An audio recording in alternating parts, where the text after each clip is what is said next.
imagine setting up a company. Then imagine setting up a company in a completely foreign land, growing it bit by bit, building connections client by client. You are here to witness the story of Isha Vyas, founder and CEO at Yellow Pebble at New York, United States. Isha is a 2011 EEE graduate from the Pilani Campus. She immediately went on to get her MBA from IIM Kozhikode with a major in sales and marketing. Her corporate journey is enthralling to say the least, where she's worked with large FMCG companies and focused on brand building.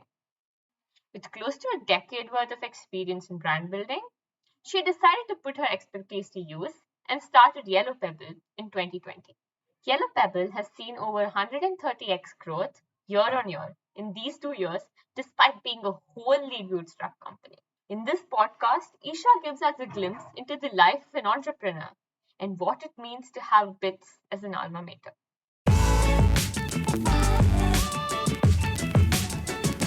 Everybody, so I'm here with Isha, who's the founder and CEO at Yellow Pebble.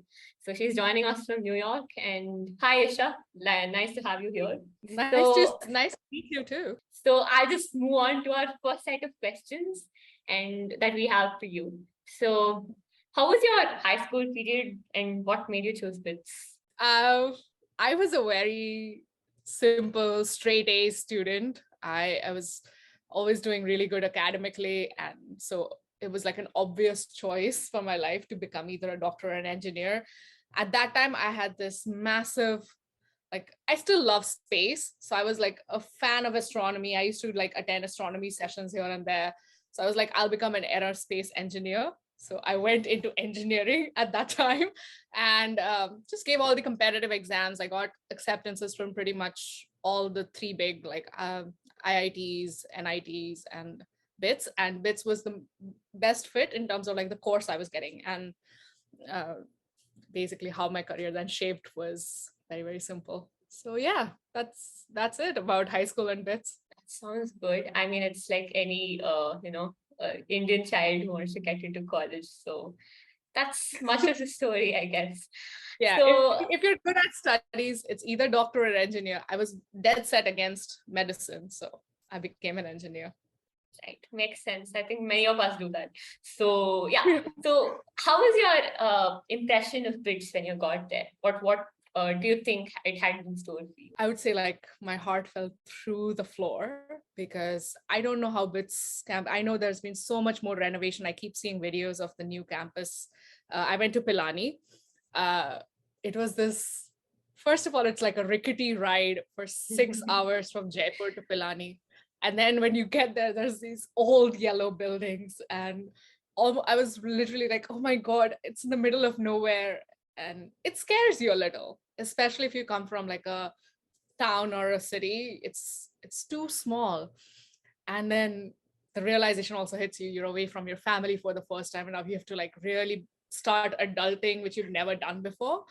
So my first impression was, I would say, not exceptional, but honestly, at this point, it's the experience of my life that I cherish and value the most. So first impression, not great. The last impression is I couldn't have lived any other way. So it did leave you with good, a good taste in your mouth at the end. Good memories, for sure. Yeah. Okay. So yeah, that completes most of our questions in the pre-BITS segment. So moving on to your time in BITS.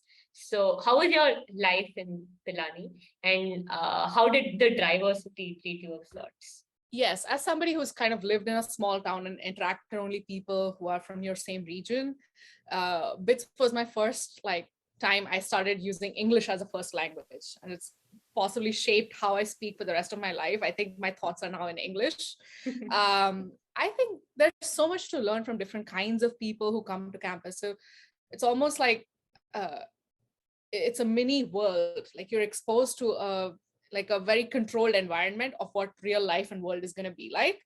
And in the beginning, I was very nervous, but I think eventually it was like the best thing that happened. I keep saying the same thing. I feel it's very scary in the beginning. And then within the first 6 months or so, you realize you kind of get to grips with your own reality and start like interacting and engaging with different people. And like, I guess today my closest friends in my life are probably BITSians. So it worked out. And they're from all over the country. So That sounds good. So, putting people in a closed rainforest-like environment, but not a rainforest in this case, but yeah. probably, helps it thrive a small ecosystem of its own. So yeah, makes sense in that sense. So, Yeah. okay, moving on to more of your extracurriculars in campus. So, what clubs were you a part of, and what did you like from what you learned there? I enjoyed doing everything that was not academics. So I was a part of a lot of different activities at campus. And honestly, at one point, I remember I was in 7 clubs. I can't remember all of them today, but I would say I was part of a department of photography. I did no photography and I didn't work there. I was there for the friends. I was also a part of the dance club in the first year. I kind of left that because it required an immense amount of time commitment, which at, at that time I was not prepared to give because I was doing a lot of other things too. Swimming team in my 3rd and 4th years. I was part of the astronomy club in my 3rd and 4th years, and Gurjari, which is the Gujarati Association. I'm from Gujarat. So I was like the cultural secretary for that or something. So That's did a a lot lot of of things. clubs. Yeah. Yeah. So yeah, that sounds fun. I think most of us try to kind of do that and ultimately not able to manage and leave most of them. So Yeah. it's I think a phase that carries on, I guess. So did you do something interesting there? Did you try to like do something different from what you were doing in probably in your classroom? For sure, there were a lot of activities and initiatives that we were doing across all of these clubs. The one that I did like and I enjoyed a lot doing is, I'm from Gujarat, and Dandiya is like a very big thing in my state. So we actually set up like the first Dandiya night ever on BITS Pilani campus was done like when we were part of the association, and it was a massive hit. And like, I think it's carried on. I think they still do it every year now. But until then, there was not really enough people to kind of bring together some event like that. So just the thrill of starting a new tradition in BITS, I think, was I guess the highlight of things that we did there. That sounds really cool, like you start something and it continues for like decades, and it's really interesting and like fun, pioneering in some sorts. So yeah, that sounds fun for your personal I part. didn't do everything. There was a whole team, but Yeah, which I but wanted to to do. just be a part of it is fun, right? It's like, Yeah, I was very there in exciting. that team. Yeah, it's still Now there's a exciting. cultural tradition that lives on. Very happy. That sounds nice. So now let's move on to the more serious talk. When did you decide that you didn't want to do engineering? See, the thing is, in hindsight, I can tell like pretty much in bits, I knew that my career wasn't going to go that way. But if I'm truthful, when I was giving CAT for my MBA, I was also giving GRE. So I was keeping all my options open as a student. And the choices I made eventually led me where I am. But I cannot say like there was a decisive moment in my life where I said, no more engineering. This is what I'm going to do. So I don't know if that answers your question. It's more like inside, but as a student who's just getting out into the world, you're hedging your bets everywhere. So I never realized that, okay, the door to engineering has shut. Now, 3rd year in college, I've decided. Also, my best GPA was in my CDCs. So to say that I did not enjoy my studies is like almost like not revering the experience I got at BITS. But yeah, at some point, I guess I realized that even though I'm good at it, it's not what I want to do. But there was no Right. decisive moment. Yeah, Yeah. makes sense. I guess not everybody has a answer at all points of time. So yeah, Yeah. that sounds perfect. Uh, but did a taste for business and marketing stem during your years in college? Definitely, especially when you're part of all these clubs and you kind of start getting into the operations and marketing of it, hiring new students to join your club. Like you're doing all this work, right? And when it's exciting to you, you know that you're like meant for something different. So definitely I had the bug for business and management and marketing, but it did not really develop into anything serious on campus. It's not like I took courses to do marketing or anything of that sort at that time. But yeah, I guess like the seed was planted at BITS as I kind of maneuvered through all the different activities I was doing on campus. So basically doing an MBA grew the seed into a tree. Yes, definitely. Okay, that makes sense. I guess many of us try stuff. Okay, Yeah. so did the fever of starting up hit you in campus when you were in your undergraduate years?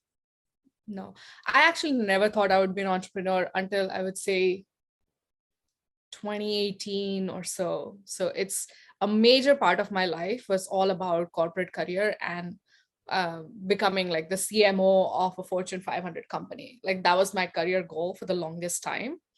It's only like once you're like in the workforce and you realize that you have so much more potential, uh, and you almost feel like I should give myself a chance to try something different. That's when like I decided to switch. But in campus, even when I was doing my MBA, my goal was always to become a CMO of somebody else's business, not my own.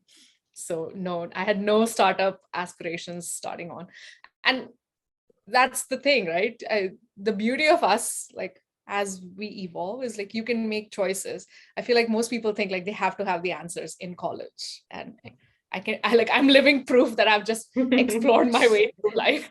So yeah, no, I never had any startup aspirations at all. That kind of is, uh, it's like comforting to think about that not everybody knows what they want to do and they end up in a good place finally. So at least for me as a student who doesn't know what she wants to do, it still makes a lot of, it's a very comforting position to be in, to think in.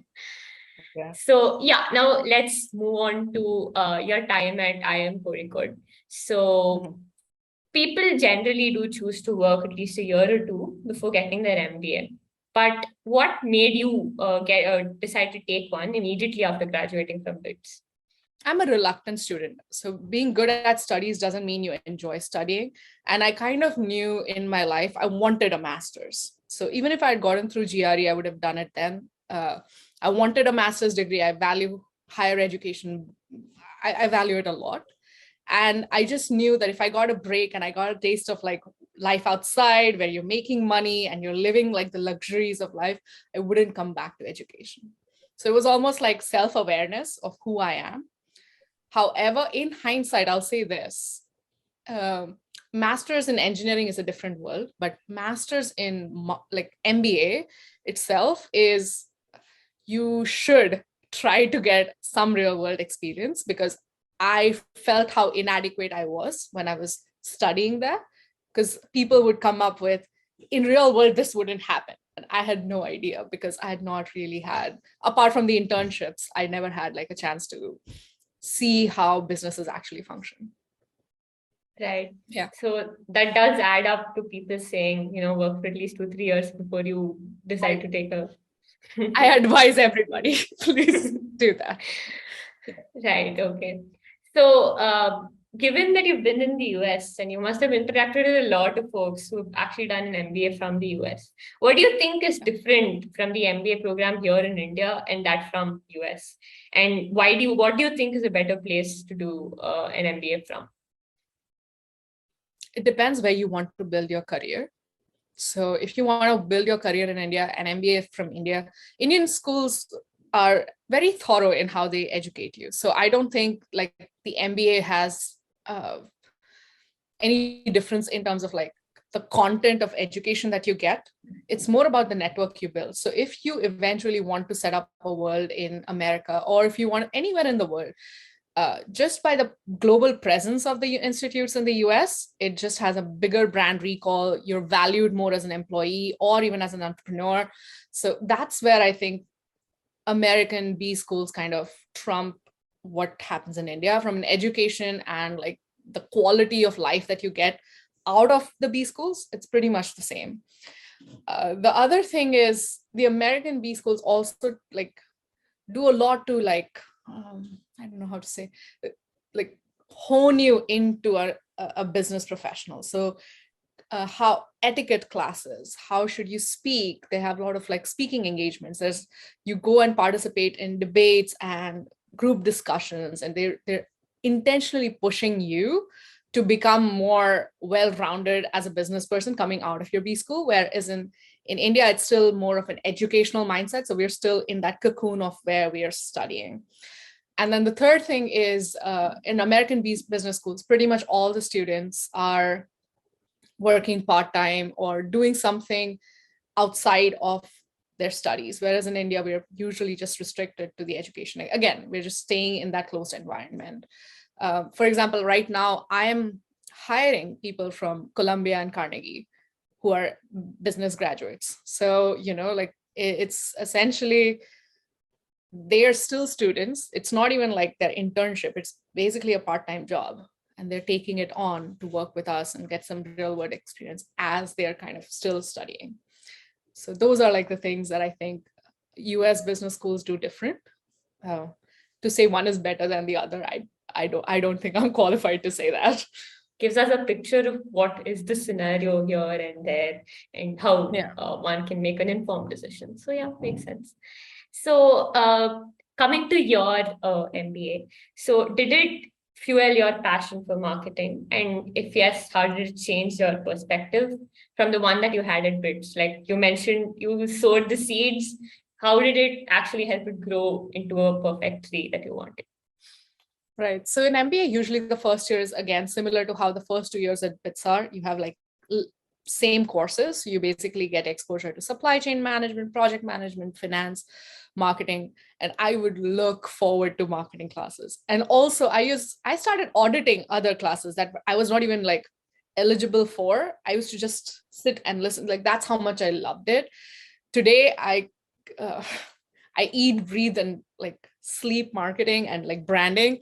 And that's what, like, it's just, I can't, I'm just like so excited. I don't know how to put it into words. I knew the moment I went into my marketing 101, like the most basic fundamentals of marketing classes, I was like, this is it. This is the world I belong in. And for the first time, I was enjoying classwork. So I used to enjoy it so much. I used to like, study, prepare for it. None of the other subjects, I pretty much like just managed to get through everything else, but marketing was my core. And then in the second year, I would say 80% of the courses I took were all around marketing. So yeah, once the official language of marketing opens up to you and you realize that I speak it, it's just, it's music from there. So life was good. Yeah, that sounds good actually. Actually, when you think about actually liking something and when it turns out into a perfect fruit that you want later on when you put in efforts, that actually sounds very interesting to think about. And having that would seem exciting. And I see why you're excited. It makes complete sense. Your life at Kozhikode, how is it? How is life at IIM Kozhikode? Any campus life fades in comparison to the life I had at BITS, because just like the class size is that much smaller.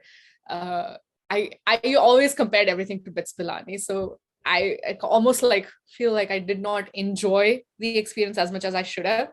But I loved. So the difference in the business school is you can actually become part of like entrepreneurship cells. You can be part of like a lot of like business related activities. And I was managing relationships with off-campus partners who would come on and give lectures and speeches or conduct workshops for people. So it was giving me a lot of outlook into almost like the real world and how they function with students on campus. But apart from studying marketing, I would say I didn't do a lot. Like in BITS, I did nothing but study, everything but studying. And in IMK, I think I just studied, talked to other business professionals, managed those relationships with outside campus folks. And that's the whole of IMK. I did do an exchange in France, which was actually, that was the best part of my life. But yeah, so I did a student exchange in a university in France, and that I loved. So how did your perspective change, or what did you do at France? Like what made it even better? What made the experience even better?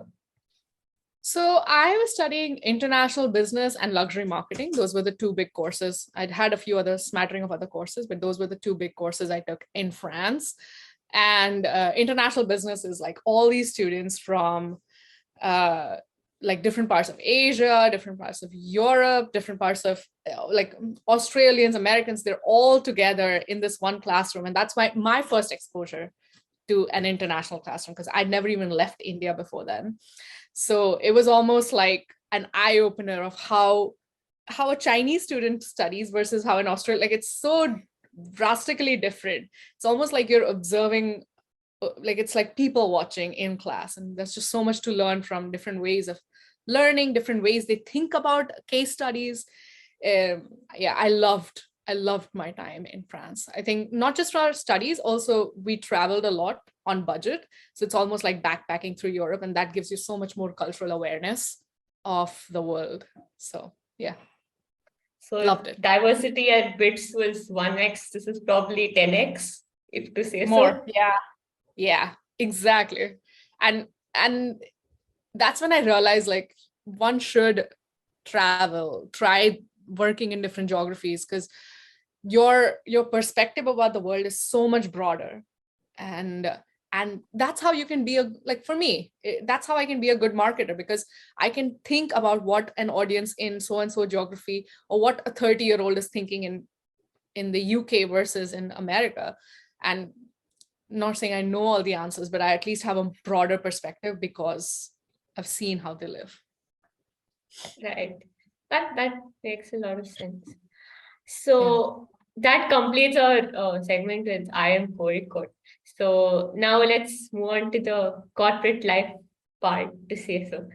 So, Sure. given your vast and far-ranging experience in marketing in both India and the States, what advice would you give a first-timer to make a mark in this fast-paced industry? Work for experience, not for money. I think a lot of us starting out of good schools are always looking for this package and this title. Just see what company will give you the best platform to launch yourself into the world. So for me, that was Nestle. And Nestle has a management trainee program. And I can safely say, like, I worked hours that are inhuman, and they didn't want me to. I once had somebody who literally lifted me out of the chair and asked me to go home. But I was so passionate about what I was doing that I wanted to be there. I wanted to be the best. And I wanted to like show everybody I can be a good marketer. And when you go with that passion, and when you get, and Nestle is a brilliant platform to start your career in, when you get that platform, your focus should not be like, hey, they're not paying me for all these hours. It's more about how can I accelerate my career? How can I get ahead of everybody? When people are sleeping, how do I work harder? Like that's the mindset with which you go into anything. And not just that, business, everything. Like there's no substitute for hard work, and they call it smart work. It's all hard. It's all still hard work. You have to show up the most. You have to speak up the most. You have to be, you have to think the most. Like what, I don't know how to explain it.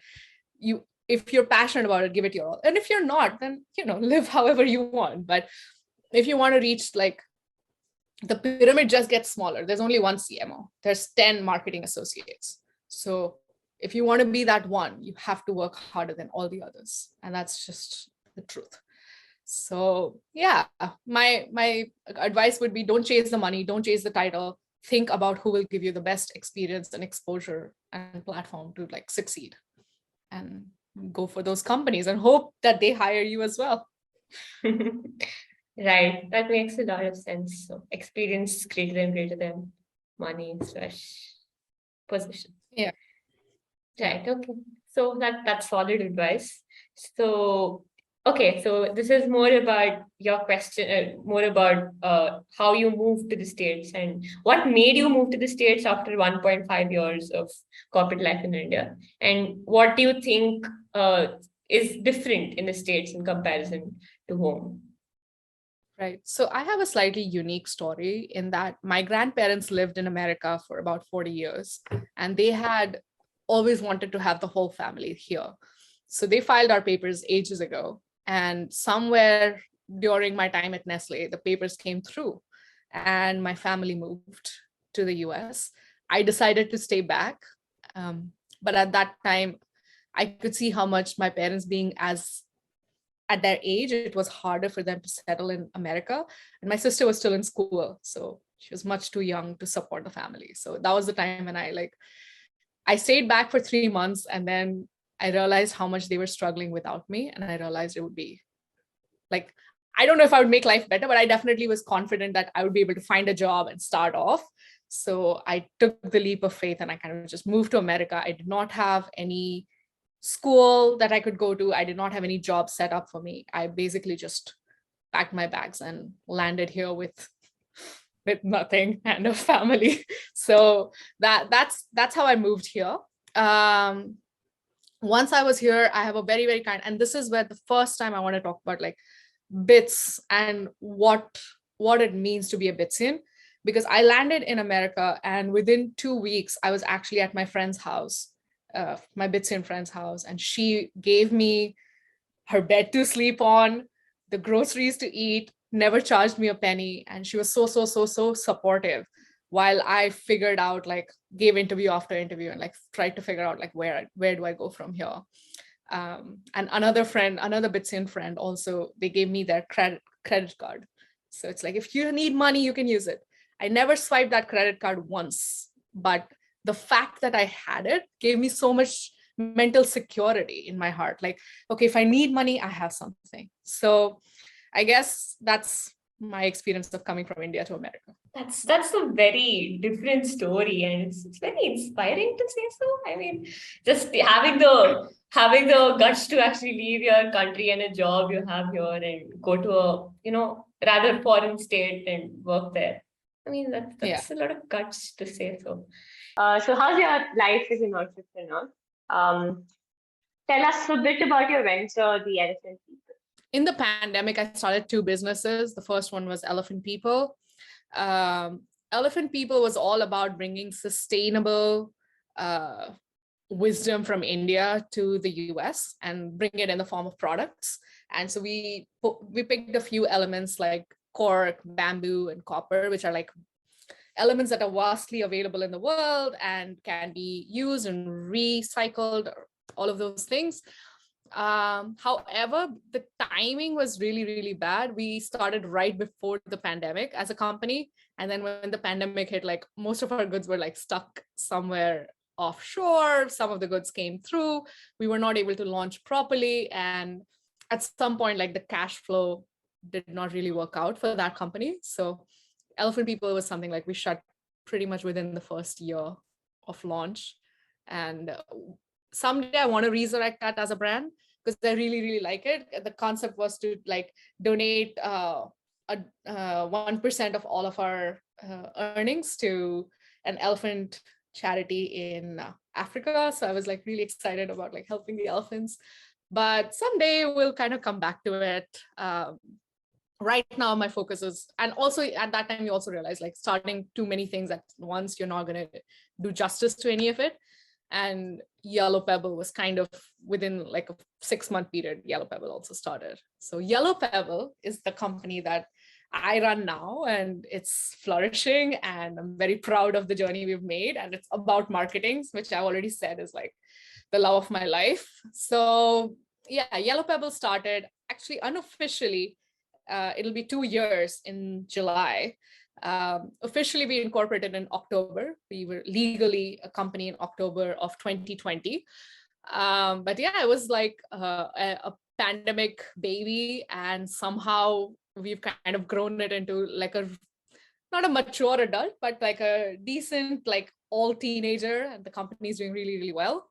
We basically help, what I call is, the tagline is transforming businesses into brands. So you take care of your business, you take care of the product, you take care of the operations, you take care of sales, but let us support with all your marketing. So let us build the brand the story you want to be, like the narrative of your brand, and then help you communicate to your audiences. So it's branding and communications. Those are the two big things that we do. And personally, like I'm a big believer of nurturing clients rather than selling to clients. So while sales is very, very important as a business, and we do it too, a good brand will always just keep you in a good stead. Like when people are researching you, when your business development team is selling you, when they come back to look at you as a business, your brand is what's going to stand out. So how's your website? How's your LinkedIn page? Who are you as a person, as the founder? And the other elements. So all of that augments and supports you in building better client base. And that's what I want to do for all businesses in the world someday. So that's what we do. That's really interesting. And I like the idea of it, to be honest. Like a person who can say a bit interested in marketing from whatever I've been exposed to, this sounds really fun to work on. So yeah. So how did you develop this idea of starting Yellow Pebble? And what problem did you wanted to target to solve? Right. So Yellow Pebble started almost, it was a consequence of something else that was happening. Was there were a few of my acquaintances and friends that were doing small local businesses here in New York. And they were like, hey, you're a marketer. Tell me what's wrong with my website. Or you're a marketer, write something for me. So I started doing like sporadic free projects for no money. And I was like, this is so much fun. And why am I not doing this all day long? So that was like the first genesis of the idea itself. And eventually, what I realized when I was working with these companies, like a lot of small and mid-sized businesses that are not Fortune 500, but are already doing something good, their biggest barrier to scale is that they don't have enough recognition. They have clients who are doing word of mouth, getting more clients in, or they have small brands and then like 5 stores have put the product in, but the brand is not recognized enough that they're able to explode. And these are the people that are doing really good work. So Yellow Pebble by itself, yellow is the color of optimism, and pebble is basically no matter how small you are, you can create ripples, right? So that's the idea of Yellow Pebble as the brand name that we have. And so the idea was we work with like small and mid-sized businesses and help them kind of explode into the big league and like be challengers to companies that are possibly bigger but not doing as much good for people. So that was the fundamental premise of how the idea was born. And it was almost like my calling to go and help these businesses and, you know, see how we can transform them into brands. That's really nice to hear. I mean, to build on what could be a hobby into a complete, full-rounded business sounds like a very wonderful idea, to build on. Yeah. Did your extensive career help you build your startup in any way? And how did it like shape your current startup in any way it is right now? So yes, my career did shape how I built the startup. At Nestle, when I was a management trainee and an assistant brand manager, I was managing Maggi noodles, which is if I'm recalling correctly, it's almost like $500 million. Like that's how big the brand is. And it's ubiquitous. It's a category identifier. So I worked with big brands and I was basically the buck stops at you as the brand owner. So there was a lot of work we were doing in building these brands for the companies, for the company that I worked for. And then the next thing was in the US, I managed multiple brands, brand after brand. So I was kind of like, and at that time I was the brand manager and the owner of a $500 million brand. Again, Dial hand soap. It's one of the biggest hand soap brands. There are customers in the US, they'll know. So listeners in the US, they'll know. So it's almost like I was managing innovation, launch, ongoing marketing, project managing with cross-functional teams, project managing with PR, project managing with media. So you're doing like 10 people's job in one, and you get like exposure to all these different facets of operations almost. So I kind of knew going into this that I would be able to manage whatever came my way as a business, because I'd already been trained in my experience. And also I had wonderful managers who gave me more exposure than anybody at my level would normally get. So I was like, I was learning a lot more than probably others in my position. For a person who would want to start up, so do you think it would be a good idea for him to work first and then start up, or just enter the market blind? That's an interesting question. I do think working a little bit on somebody else's buck will reduce trial and error. But if you're super passionate about something, I would say like go fall on your face and run with it. For me, I never knew I wanted to be an entrepreneur. So for me, this was more a natural progression. But yeah, if you have the time and the resources, you can start and fail and start and fail and fail and learn and kind of get to the point where you actually eventually become successful. But otherwise, there's a lot you can learn working on other people's business, and it's almost like training grounds for you to launch your own company. So I don't think I gave you an answer, but the answer is it depends. I think there's an advantage to working for somebody else though. Yeah. I mean, it is subjective, right? So as you mentioned, if you have got an idea you can work on, fair enough. But yeah, that answers much of my question at least. So yeah, let's like move on to how BITS helped you to the position where you are. So being a BITSian has its own perks, and one of them is having this excellent and extensively connected BITSian network. So how did it help you to the place you are right now with Yellow Pebble? I think BITS is the whole reason I'm sitting here right now, if I'm honest. My first client was a BITSian classmate who said, build me a personal logo. He has a business, but before he gave me the business, he wanted me to like, build me a personal logo. I want to have like an emblem. It was just a joke, right? And I was like, all right, I guess I'll do it. I did it with a lot of passion, a lot of enthusiasm at that time. So my second big client was also a BITSian. I would say like probably my first 5 clients when I had no case studies, no success behind me to like show that, hi, I can do this, were all BITSians. And since then, in general, like there have been BITSians who have come out to advise. There have been BITSians who have offered to invest. I am still a bootstrapped company. I don't want investors, but BITSians have come and offered to invest in the business. BITSians have offered to give me a chance, give me pilot projects to start. And then most of them have converted into retainers, like people who are working with us now for ages. I almost like have a BITSian alumni network already within my clients. And obviously I have other clients too now, because now we have case studies, but I would say like the first 5 people who believed in me at all, while I had nothing to show for it, were all BITSians. So yeah, I mean, I exist because of them. So very, very grateful for this network. And it's not a network, like I think network is almost like diminishing the value of what it is. It's almost like a brotherhood or a sisterhood or whatever you want to call it. It's they care for you almost like your family. And it's a very different level of love and respect and support that you get from this community that I have not seen it anywhere else. So yeah, that sounds really good, and somewhat feels good that you're a part of BITS. I do think about it a lot, and it feels even more, you feel to appreciate it even more when you kind of stick to it. Yeah, that's nice to hear. And so now let's move on more towards the end of the segment. So what are your future plans to Yellow Pebble? So right now we're in real expansion and growth mode, and we're hiring extensively. So if anybody wants to join us and our team, I'm hiring for pretty much every role, from marketing associates to content writers to designers to business development associates, and everybody's welcome.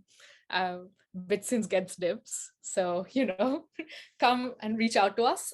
Overall, the current goal for the company is to become an established marketing agency, at least in the New York market.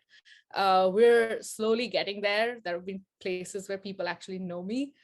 I'm like, oh, aren't you this person? I'm like, yes, and it's working out for us. But eventually, like 5 years or 10 years down the line, I actually see us as like bringing creative marketing to B2B businesses, which is a major chunk of our portfolio. I think people have kind of created a very boring outlook for anything in B2B. It's like direct to consumer is all colorful and brilliant marketing and storytelling. But what we don't realize is in B2B businesses, the decision maker is still a human, and how you narrate your story to them and how you talk to them is still equally effective and valuable. So how do we bring great marketing practices, creative solutions, and creative thinking to how they engage with each other in the B2B marketplace? And ideally, we become the number one agency in B2B marketing in the US, globally in the US. So yeah, that's the vision for now. Eventually, I'm also thinking of establishing a platform for small companies, because I do realize small businesses don't have the budgets to pay for a full-fledged marketing team, but I do want to have some AI-driven resources that they can use for either content writing, designing creatives, and whatnot. So, but that's a pet project that's starting on the side. But right now, the focus is in building this massive B2B marketing machine. So, wish us luck. Yeah, all the best. This sounds like a wonderful goal to actually look forward to. I mean, I'm looking forward to seeing this boom up and become big. Thank you. So yeah, the last question. Any advice to budding entrepreneurs and marketing enthusiasts? Keep current on what's happening in any area, not just marketing, any area that you're interested in.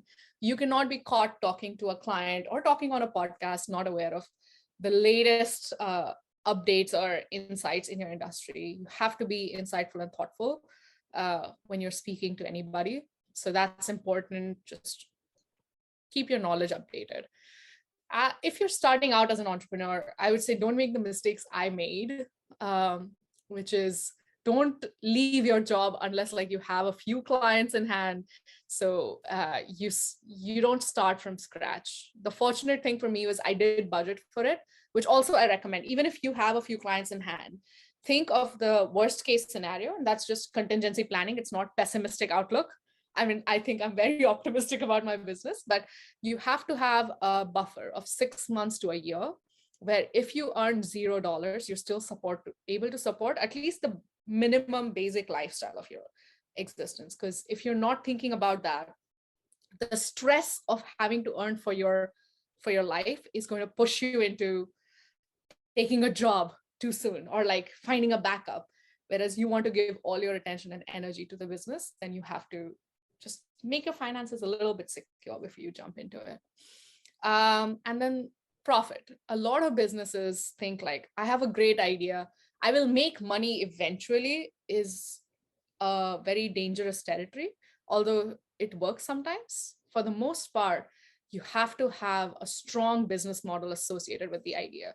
So no matter what you're starting, it's okay if you're not profitable on day 1, but in day 90, will I be profitable? In 2 years, will I be profitable? And how will I make the money to become profitable? And that's the fundamental thing that many entrepreneurs just overlook, because it's a great idea and you get a lot of user adoption. You still need a business model of how to monetize it. And profit is the bottom line. So, well, people can say, I'm making a change, I'm making an impact. If you're not making money in the process, you're playing a losing game. So what's the business model? Do you have enough financial cushion to support yourself?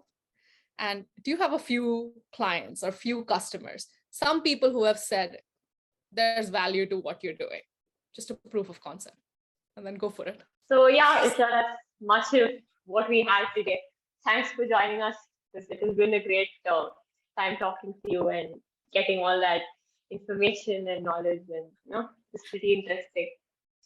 Likewise, it's been lovely talking to you, Bhavya. Thank you so much for inviting me, and I hope your podcast grows into like and even bigger things soon. So good luck with everything. Thank you very much.